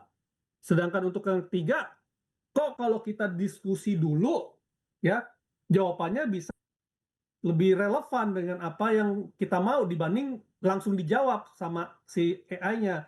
Karena ini Pak, masalah yang dia bisa mengerti kita gitu dan dia bisa belajar dari ini. Yang mana ya, yang ini nih. Nah, ini jawabannya adalah di sini ya. Balik lagi di deep learning ataupun theory of mind ataupun di self aware. Jadi ketika kita melakukan chat, AI itu dia mempelajari, Pak. Kita itu siapa, ya kan? Kita itu biasanya seperti apa, cara ngetik kita bagaimana, dia simpen di limited memorinya dia. Ya. Kalau misalnya Pak Akam menggunakan ChatGPT, Pak Akam akan mendapatkan jawaban-jawaban, oh ini saya dulu pernah chat kayak begini, dia jawabin balik. Historinya pernah ada, ya, historinya pernah ada, dia akan menjawab sesuai dengan histori itu. Itu kan limited memory. Jadi dia menyimpan percakapan-percakapan kita terdahulu, kemampuan ataupun kemauan kita yang terdahulu, kemudian diangkat lagi. Itu dari limited. Kemudian adalah theory of mind dan self aware, di mana si AI itu dia sudah bisa membaca. Oh, ini maunya seperti ini. Dari apa? Dari diskusi. Ya kan? Dari diskusi awal kita, oh ternyata maunya seperti ini. Oh, kalau maunya seperti ini, oke, saya kasih artikelnya seperti ini, gitu. Sama kayak misalnya kita mau menyajikan makan, ya kan? Kalau misalnya saya langsung sodorin tadi Pak Akam misalnya, Pak nasi goreng nih, ya kan? Padahal Pak Akam saya nggak tahu Pak Akam suka pedas apa enggak, ya kan? Suka pakai sosis atau enggak, gitu kan? Saya langsung sodorin aja karena Pak Akam lagi lapar, nih Pak Akam nasi goreng. Nah, dibanding dengan saya tanya, Pak Akam lapar, suka nasi goreng nggak? Oh suka. Sukanya yang nasi goreng hitam atau nasi goreng putih? Oh putih. Sukanya pakai sosis, pakai ayam, pakai daging? Oh suka. Ya udah. Begitu saya sudah diskusi, baru saya sodorin. Oh ini loh Pak Akam, nasi goreng putih pakai sosis, ya nggak pedas. Nah itu kan jadi lebih relevan. Memang sangat disarankan ketika kita ingin meminta sesuatu di ChatGPT ataupun di AI manapun yang ada sekarang, kita jelaskan dulu konteksnya. Kita jelaskan dulu konteksnya, kita berdiskusi dulu, baru kita minta bahwa saya pengennya yang kayak begini loh. Nah itu akan membuat hasil yang diberikan oleh si AI tersebut jadi lebih relevan. Gitu. Nah untuk pertanyaan yang terakhir, hasilnya bisa sama atau beda? Harusnya beda, Pak. Karena AI itu, misalnya saya minta artikel tentang AI, Pak Akam tulis juga minta artikel tentang AI. Biasanya hasilnya nggak akan sama. Karena dia pasti akan random, karena AI ini kan dia mempunyai kemampuan berpikir sendiri. Dan dia akan menyarankan berdasarkan balik lagi histori. Oh, Pak Akam tuh biasanya sukanya otomotif. Saya biasanya sukanya lari pagi. Maka artikelnya biasanya yang disarankan yang sesuai dengan kepribadian kita atau berdasarkan histori yang kita miliki. Nah, kalau di dalam dunia marketing disebutnya sebagai bubble, Pak. Gitu. Jadi apa sih bubble? Bubble itu adalah kan gelembung gitu ya. Kita itu hidup di dalam gelembung kita sendiri gitu. Artinya apa? Biasanya kalau misalnya saya suka olahraga sepeda, histori pencarian di browser saya itu adalah hal-hal mengenai sepeda, balap sepeda, bagaimana sehat tentang sepeda dan segala macam. Jarang sekali pasti akan ada pencarian ataupun histori tentang otomotif gitu. Nah, berdasarkan histori itu kita dipelajarin, maka artikel yang akan muncul adalah sesuai dengan kebiasaan kita. Gitu. Jadi pasti akan berbeda di setiap orang-orangnya. Seperti itu, Pak. Jadi kurang lebih itu, Pak, jawabannya untuk 4 pertanyaannya Pak Akam. Satu lagi sedikit tentang hak cipta, Mas. Ketika kita membuat Ya. artikel yang dibantu AI misalnya, itu hak ciptanya gimana itu? Apa kita pakai nama Hasil kita atau karya masukkan dari juga AI, AI? ya, balik lagi. Ini memang sangat menarik, Pak. Jadi memang diperdebatkan banyak sekali. Tapi yang menjadi satu patokan adalah hasil karya AI itu bebas hak cipta, Pak. Jadi nggak bisa diklaim bahwa itu adalah hak cipta saya, gitu. Jadi produk hasil dari AI itu tidak bisa diklaim hak cipta. Ini pernah ada satu kejadian lucu juga di game gitu ya. Roblox, anak saya kan juga suka main Roblox, dan kalau misalnya kita sempat perhatiin atau sempat ikutin, ada satu kasus di mana satu karakter diciptakan oleh orang Indonesia, namanya Tung Tung Sahur, Pak. Jadi kalau anak-anak kecil itu pasti ngerti tuh, Tung Tung Sahur gitu ya. Nah, saking ramenya Tung Tung Sahur itu, dia diambil dan diciptakan karakternya di Roblox gitu ya. Nah, orang Indonesianya ngambek gitu ya. Orang Indonesia ngambek dan segala macam, tapi dia tetap nggak bisa nuntut. Ya, dan itu juga rame di X apa segala macam ya, karena itu adalah hasil dari AI. Jadi hasil dari AI dia nggak bisa diklaim hak ciptanya. Walaupun dia yang memprom gitu ya. Walaupun dia yang memprom dan segala macam, hasil akhirnya itu nggak bisa diklaim itu adalah hak cipta dia, karena itu dibuat oleh AI. Gitu, Pak. Oke. Yes. Dan tidak bisa dibuktikan juga ya bahwa itu dibantu oleh AI itu susah ya. Iya, susah juga, tapi balik lagi kan, nanti itu panjang lagi pembuktiannya, jadi harus hukum lagi nanti jadinya. Betul, oke. Baik. Oke, Mila, masih ada yang resen? Pak Arjo, Ada silakan. Pak Arjo ya. Ya, Iya, silakan. silakan Pak Arjo.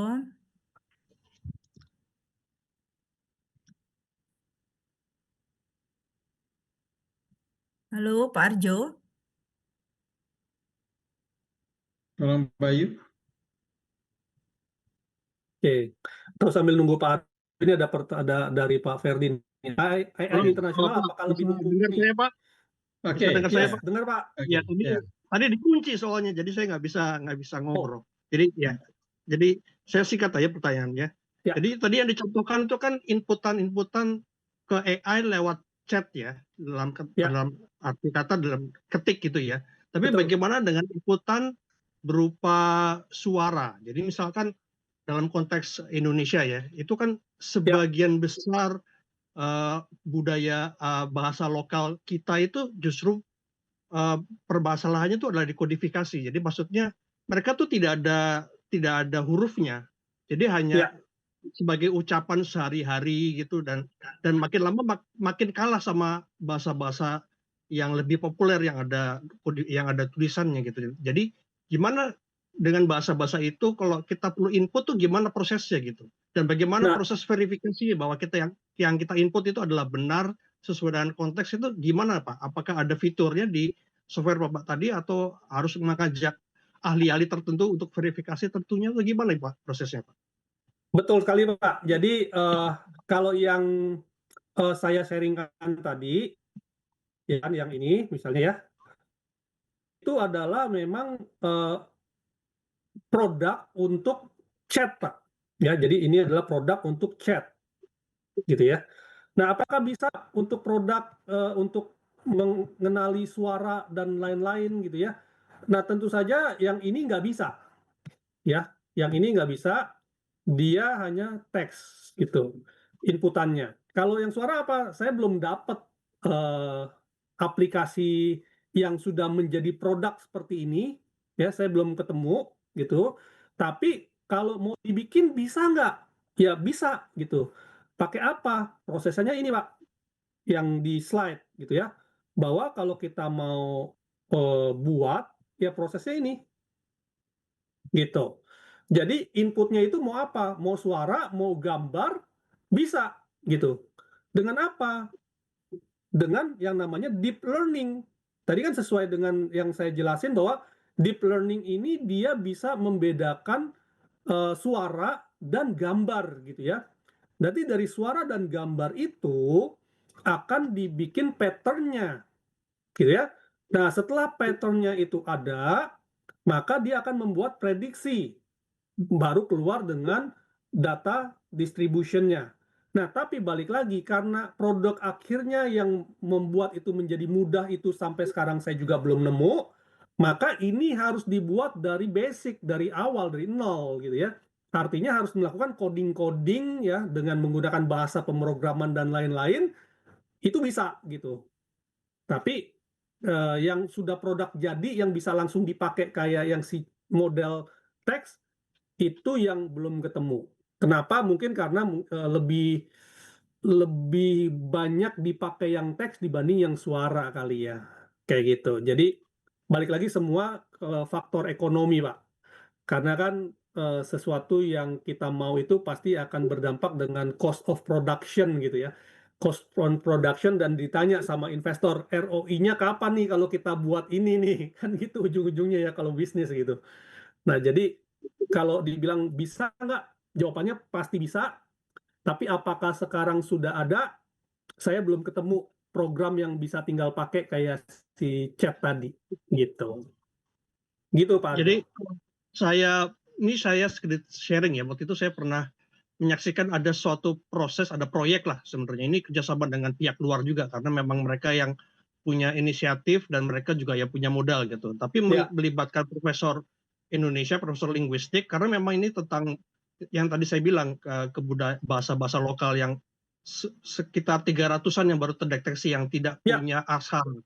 Sedangkan yang belum terdeteksi masih banyak lagi, karena yang saya dengar di Papua aja ada 800 bahasa berbeda gitu, dan itu masih berusaha dikodifikasi.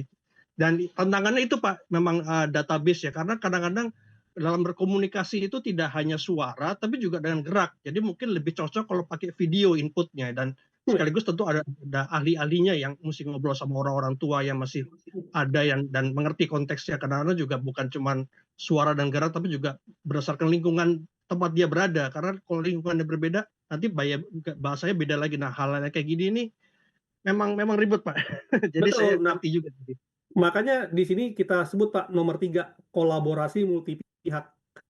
Jadi bukan cuma sekedar ahli bahasanya ya, tapi siapa yang mau mendanakannya itu juga penting Pak. Ya kan? Karena ketika kita buat ini kan ditanya tujuannya untuk apa? Kalau tujuannya untuk sosial, berarti kita harus meminta misalnya pemerintah, gitu ya. Pertanyaannya, pemerintah mau mendanain proyeknya ini apa enggak, gitu ya. Nah, kalau misalnya ditanya ke investor bisnis akan tanya, ini cuannya dari mana? Gimana kita bisa balik modal dan segala macam. So, kolaborasi multi pihak ini sangat penting sekali untuk menciptakan satu AI yang benar-benar bisa mumpuni untuk Indonesia gitu ya. Kan kalau kayak ChatGPT itu kan mereka udah, orang Amerika beda lah ya mental bisnisnya sama orang Indonesia gitu. Orang Amerika bisa pokoknya ini adalah startup bagus, saya injek dana terus, rugi pun saya injek dana terus gitu. Di Indonesia nggak bisa model gitu Pak. Pebisnisnya semua adalah cuannya kapan gitu.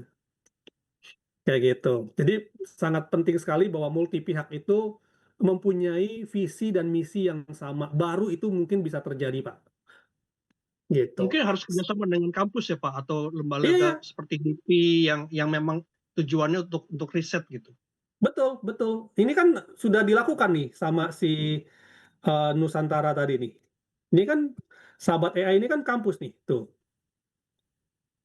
Ya kan? Ada kampusnya, ada bisnisnya, ada developernya, engineer-nya, dan ada infrastrukturnya. Ini kan cost semua nih. Ini pasti Indosat ngeluarin cost. Goto juga pasti ngeluarin cost. Kompas juga pasti ngeluarin cost. kampus mungkin mereka nggak cost lah, tapi mereka lebih ke talent lah, gitu kan ya. Nah, jadi kayak gitu tuh. Ini multi pihak banget nih, sesuai dengan yang tadi tuh. Jadi sebagai rakyat kecil atau warga biasa, misalkan Pak, kalau misalkan punya inisiatif dari desa tertentu, ada misalkan mahasiswa punya inisiatif tertentu, itu gimana Pak? Karena kan ini Nah, kadang-kadang biasanya cuma secara individu, proyek-proyek tertentu, tapi kurang dipublikasikan. Jadi gimana Pak supaya lebih terkenal lagi nah, gaungnya gitu Pak? saran saya kalau kita sebagai individu mulai dari yang kecil Pak. Nih, ini kan murah meriah nih, pakai teks. Nanti ini bisa di integration-nya ke misalnya ke WhatsApp ya, ke mana gitu loh. Jadi bisa mulai yang kecil-kecil gitu loh. Mana nih deploy. Nah, deploy-nya kemana tuh? Mau ke WhatsApp, mau ke WordPress website, mau ke Instagram ya, atau ada API aplikasi sendiri nanti mau buat ya kan? Bisa mulai dengan biayanya kan kalau dia murah nih. Tuh dia berapa sih? Pricing. Ini buat individu ya. Tuh, mulai cuma dari $40 doang sebulan gitu. Jadi kalau untuk level hobi ya, ini dia bilang levelnya hobi, iya pakai yang murah-murah dulu aja Pak, karena memang semua itu balik lagi ujung-ujungnya adalah siapa penyandang dananya gitu. Kalau kita nggak ada penyandang dana yang gede di belakang kita ya repot juga. Kita ya Oke Pak. realistis gitu. Iya Pak, betul. Terima kasih Pak. Iya Pak. Oke. Mila ada pertanyaan di kolom chat mungkin ini sambil membicarakan debat lama ya sebenarnya. Iya, ini sebenarnya pertanyaan yang berulang kembali ya soal hak cipta gitu ya. Tapi rasanya tadi Mas Juanda sudah menjawab, tapi boleh kalau mau dipertegas kembali ya. Ya, jadi kalau Ini dari pertanyaan Pak John ya. ya. Ya Pak John, dan berikutnya dari Ferdi Bon, ini kurang lebih sama. Oh enggak, Ferdi Bon lain lagi, Pak John ya. Oke, jadi kalau Pak John gitu ya, apakah karya kita boleh aja diklaim karya kita, tapi kita nggak bisa mendaftarkan itu sebagai hak cipta kita, Pak? Gitu. Kan kita seperti biasa lah, kalau mau dibikin tulisan di bawahnya ditulis oleh Juanda Rovelim, ya boleh-boleh aja gitu, nggak ada masalah gitu. Tapi apakah itu ketika kita bawa ke lembaga haki gitu ya, kita daftarkan hak cipta, nah itu yang akan dipertanyakan. Bener apa enggak nih, buatnya bagaimana dan segala macam gitu. Jadi karya-karya kita, ya kita juga bisa bilang misalnya kalau kita mau jujur misalnya karya Juanda dibantu oleh ChatGPT itu juga boleh gitu ya. Tapi kalau misalnya karya Juanda nggak perlu ada tulisan dibantu oleh ChatGPT ya itu juga sah-sah aja gitu. Tapi yang dimaksud hak kita adalah ya kita nggak boleh ngelarang orang lain copy paste tulisan kita gitu. Karena kita juga bukan kita yang nulis sendiri.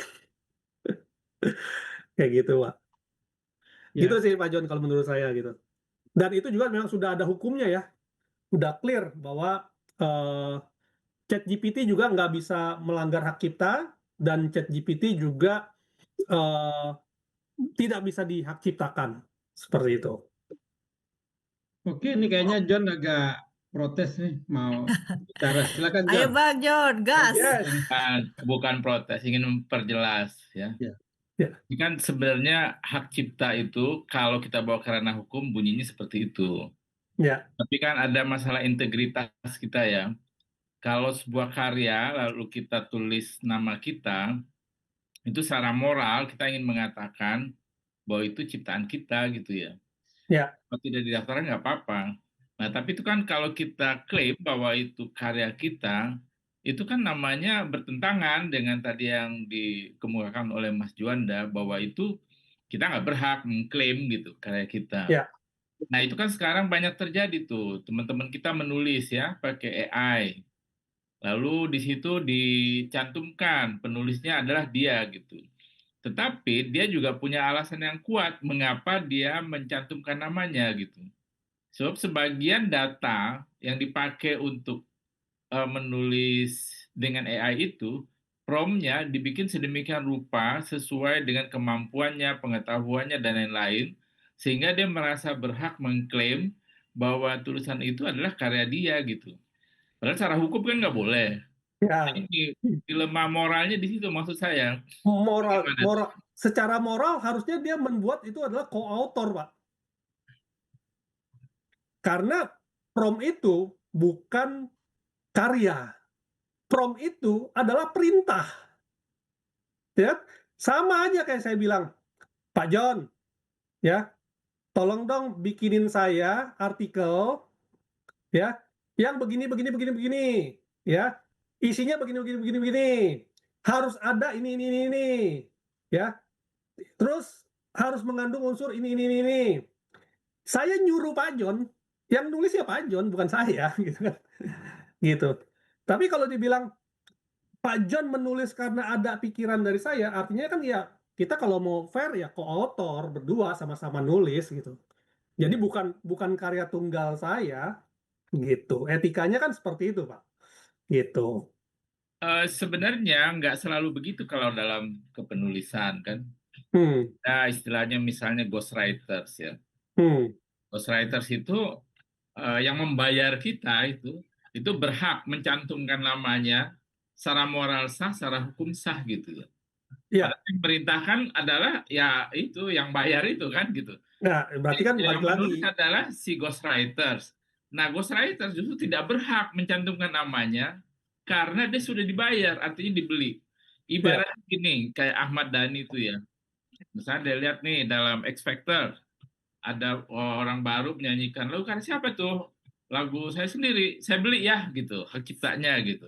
Iya. Nah, lalu hak ciptanya berpindah tuh ke Ahmad Dhani, itu kan beberapa kali terjadi ya. Iya. Begitu Itu- juga misalnya pidato presiden. Pidato presiden kan nggak pernah nulis pidato gitu. Ada timnya yang menulis pidato ya. Tapi di situ jelas-jelas ditulis oleh Presiden Republik Indonesia siapa gitu kan. Nah, itu bisa dikatakan isi pikirannya, gagasannya diakui secara hukum, secara apapun itu adalah milik presiden gitu, bukan penulis pidatonya itu gitu. Ya. Tapi kalau begitu berarti itu semua tergantung konteks, Pak. Kan kalau misalnya kayak bahas satu persatu ghostwriter, ya karena di situ ada nilai ekonomi, terjadi transaksi kan. Atau yang tadi misalnya ghostwriter lah atau si Ahmad Dhani, dia kan membeli hak ciptanya. Ya kan? Membeli hak ciptanya sehingga disebut bahwa itu adalah karyanya dia gitu. Tapi secara tadi ya, misalnya secara moral, ya misalnya secara moral atau secara apalah yang ngomongnya ya, itu kan memang bukan dia yang nulis gitu loh. Artinya itu memang, tapi dia bisa mengakui karena apa? Karena terjadi transaksional tadi gitu. Ya, makanya Gitu. siapa yang menulis itu adalah kesepakatan sebenarnya ya. Iya, makanya. Kesepakatan yang universal ya kita akui. Betul. Gitu ya. Jadi case by case sih. Jadi melihatnya kan ya kalau orang hukumnya nanti dilihatnya topik per topiknya, nggak bisa dipukul rata semua gitu ya. Ini begininya gimana, apa aspek ininya apa, aspeknya ini apa gitu. Gitu sih. Misalnya contoh ya, satu lagi ya. Misalnya ada John Grisham menulis novel The Firm dan beberapa novel yang lain. Itu dia nggak nulis sendiri, dia punya tim ya. Ya. Dan dia bisa menulis itu dari belakang, bab 7 dulu, bab 6 dulu gitu ya. Ya. Atas pesanan dia dibayar ini sama dia gitu kan. Betul. Nah, lalu dia nih yang mengklaim ini karya saya 100% gitu. Dan itu sah secara moral, sah secara hukum gitu. Nggak bisa diganggu gugat. Betul, setuju. Nah, itu kan sama juga dengan AI sebenarnya. Kita perintahkan nih AI, tolong tuliskan artificial intelligence lokal berbahasa Makassar gitu. Ya. Lalu jadi nih artikel itu. Nah, yang nyuruh itu mengklaim bisa itu karya dia. Itu yang dilakukan oleh para penulis banyak di satu pena kan begitu. Ya, balik lagi case by case sih kalau saya bilang, Pak. Kalau case by case artinya kita nggak punya patokan umum dong ya. Kita nggak bisa jadi pegangan untuk menentukan sikap. Ya, tinggal POV-nya sih Pak. Kalau menurut saya, kayak tadi saya bilang, mau ditulis Juanda doang boleh. Kalau dari saya gitu ya. Mau ditulis Juanda doang boleh, mau ditulis Juanda with co-autornya ChatGPT boleh, kan sama juga. Tadi yang seperti Pak John bilang, kesepakatan gitu ya. Kesepakatan, dan itu nggak bisa nggak bisa diganggu gugat karena kita sudah bersepakat gitu. Seperti itu sih Pak. Jadi kalau menurut saya tergantung POV-nya masing-masing. Tapi kalau secara hukum yang tadi konteksnya bahwa memang hasil dari ChatGPT ataupun hasil dari hasil dari AI nggak bisa dihakikan. Itu juga kesepakatan Pak. Gitu. Oke. Itu mungkin Baik. undang-undangnya kali biar lebih clear lagi Mas Juanda, itu undang-undang nomor berapa ya? Nah, itu juga saya kurang paham deh, itu kalau udah ngomongin undang-undang. Tapi kan kalau kita berbicara tentang kesepakatan kan, bahkan kalau kita ngomong kan ada orang jahat kalau semuanya sepakat itu baik, ya itu baik juga gitu. Oh berarti ini soal narasi ya, bagaimana membangun narasi Iya, kesepakatan ya. iya kesepakatan. Oke, oke. Oke. Oke, Mas Elsa, sepertinya Ya. masih bingung masih nggak apa-apa, masih terus Ini diperdebatkan ada soal ini. pertanyaan lagi nih sampai yang barusan ya. Ya, ini dulu mungkin Mas Ferdi Bon ya. Jika, oke ini dulu ya. Ya. Ya. Jika kita Nah, ini meminta, ada sanggahan nih barusan Ya. dari Alexander Raymond ya. Belum ada Saat ini undang-undang ya. diundang. Oke, terima kasih Ya. Pak Alexander Raymond ya. Oke, penjelasannya lengkap. Ini pasti Ya. orang hukum ini. Dan ya pelaku juga kayaknya Pak Alex pelaku AI, Oh iya, makasih Pak Alex. pembuat Makasih. AI. Atau Pak Alex mau menerangkan?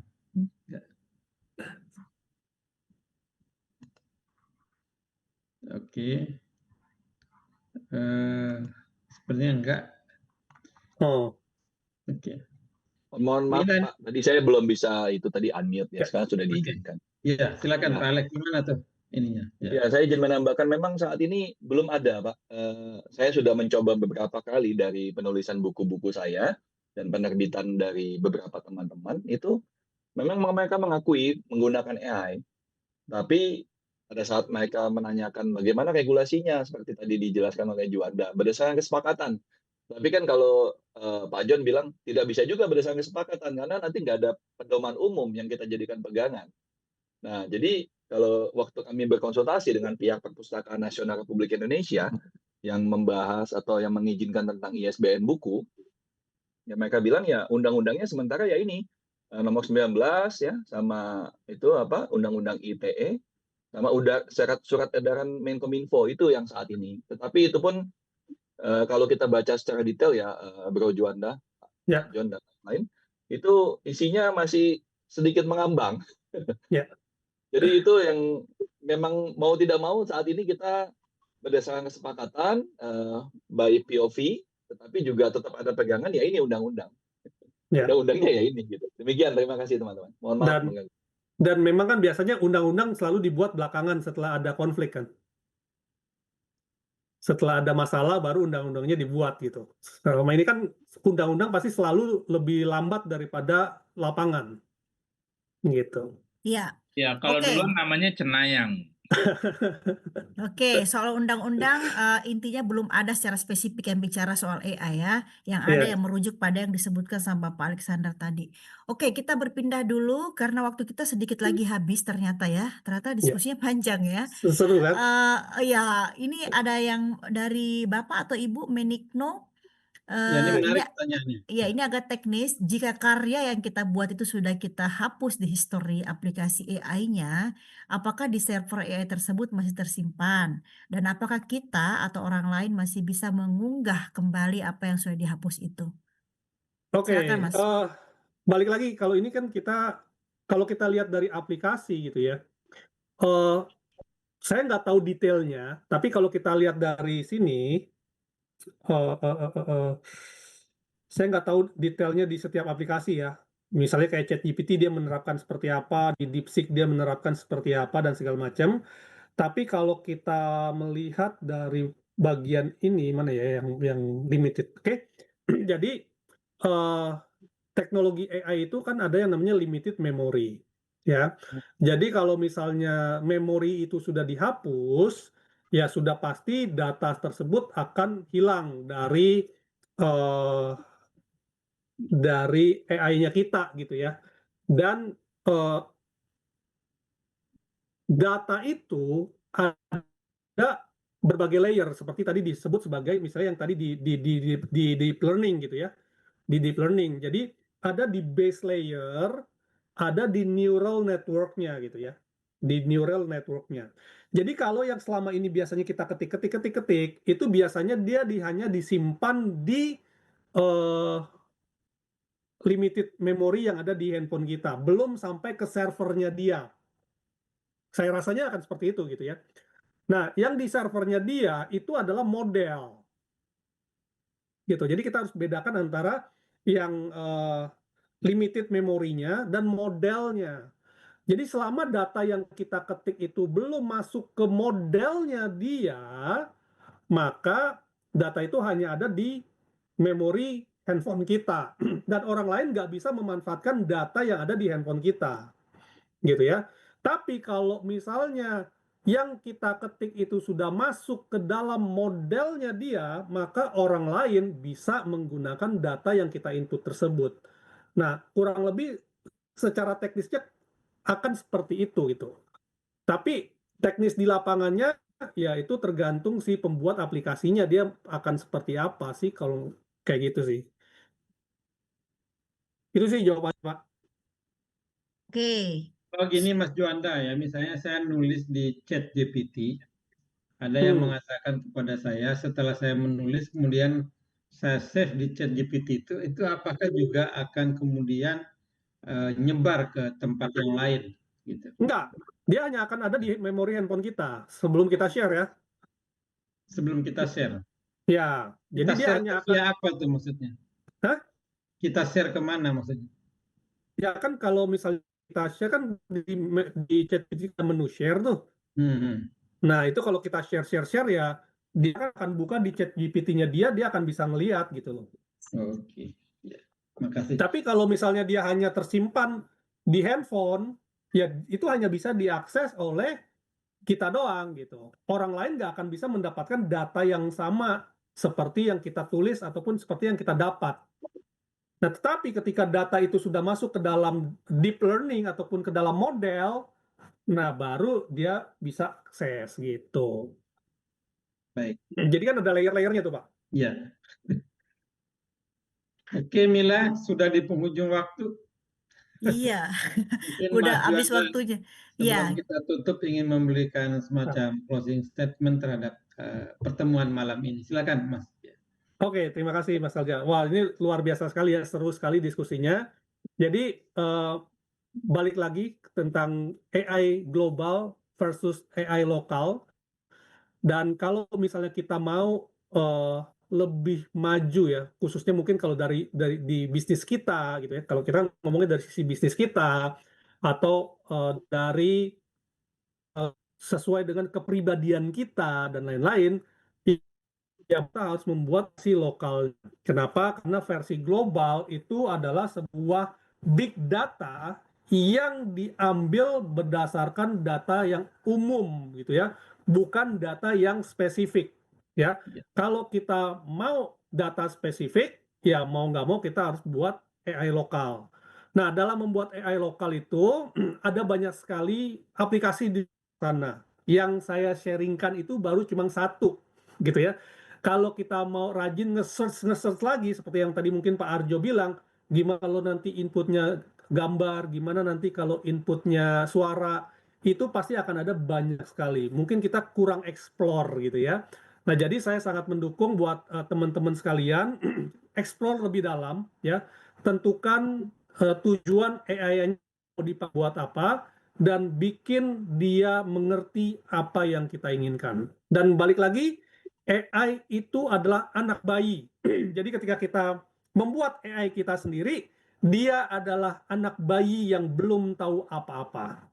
Tugas kita untuk mengajari dan memberi dia feedback setiap hari sesuai dengan apa yang kita mau dia jadi apa. Gitu, Mas Reza. Ya, baik. Oke, terima kasih banyak teman-teman. Satu diskusi yang menarik pada malam ini. Terima kasih Mas Juanda sudah berkenan hadir pada malam ini. Terima kasih kawan-kawan. Kita akan tutup pertemuan ini dengan bumper. Silakan Mas Bayu.